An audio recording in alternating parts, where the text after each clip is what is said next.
When Guardians of the Galaxy came out in the late summer of 2014, the world once again fell in love with an admirably ambitious yet uncharacteristically shaggy space opera. It was at once a travelogue, an adventure story, and an ensemble piece that smartly borrowed from a golden age blockbuster in Farah to give us something truly Balsiver for the time. The fact that the potential franchise was yet another loop in the Marvel Cinematic Universe's rapidly expanding armor was but the icing on a very fulfilling and very expensive cake. Look, I'm one of those who love the first Guardians of the Galaxy. In fact, it's actually my third favorite in the MCU. The Winter Soldier and Civil War. For those that want specifics for the first one, effects were top-notch. Acting was excellent, storylines were compelling, the comedy was perfect 99.5% of the time, and surprise, there were a lot of one-line typical superhero zingers that worked really well. What really can't be stressed enough is how just insanely fun and entertaining the first one was for literally its entire 2-hour plus runtime.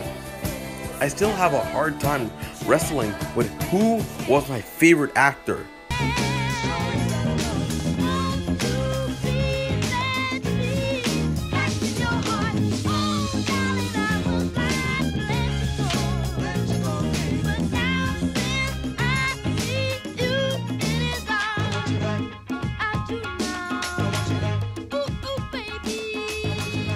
All in all, the film was brilliantly well done. Action scenes were engrossing and genuinely done. You generally worry about certain characters, and I for one was thrilled with it. Guardians of the Galaxy Volume 2 picks up with our motley crew cashing in on their savior status while working for a civilization known as the Sovereign. Sorry if I pronounced that wrong. After defeating an interdimensional monster to the crunchy tunes of Electric Light Orchestra, the plot is kicked into high gear where Rocket Cooper steals a handful of powerful batteries. This puts the Guardians on a collision course with the Sovereign, Yondu, and his returning band of space pirates, the revenge-seeking Nebula, and a new character that just might hold the key to Peter's late lineage. Part of the reason for the original film's success was its ability to feel fresh and new while never doing anything actually risky.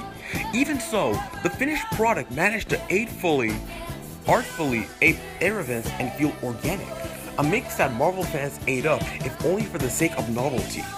Here, however, everything seems to be stapled into the same world as the rest of them, complete with perfectly mimicked rest of story beats and predictably playful Easter egg hunts. If one were to pick a spiritual forebear to Guardians 2, it'll be Iron Man 2, who similarly took the runway success of its prequel and made everything more self-contained and more character-oriented. Some may claim that means it's more intimate. I claim it feels like the series is running in place until the rest of the larger universe catches up. At least this movie isn't as sloppy and emotionally empty as Iron Man 2. We can thank that on the fact that Guardians are goofball assembled and not just one goofball pinning for a liquid lunch. James Gunn's script, while lacking the gusto of the original, takes a few decent quotes from Empire Strikes Back. It finds an opportunity to split our cast early and forces them to examine their own particular hang-ups to the structure of clever bookmark editing.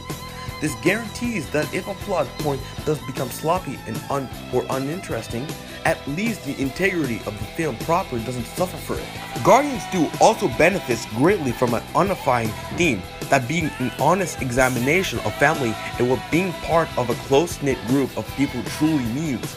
Both Peter and Gamora go through struggles of blood and birth. Yondu opens up about his fidelity to Quill, and Pete Rocket comes to terms with knowing the very people he's pushing away aren't going to give up on him. If a short straw is to be drawn thematically, it goes to Bostrica Drax, whose only real task is to assimilate newcomer Mantis into the fold. Yet even his mirthful laugh and steely, unironic gas serve some of the only moments of true feeling in the movie are alarmingly light on them.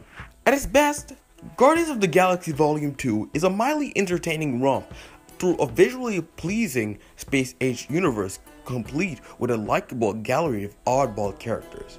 I'm going to give Guardians of Volume 2 an A-. Welcome to the freaking Guardians of the Galaxy.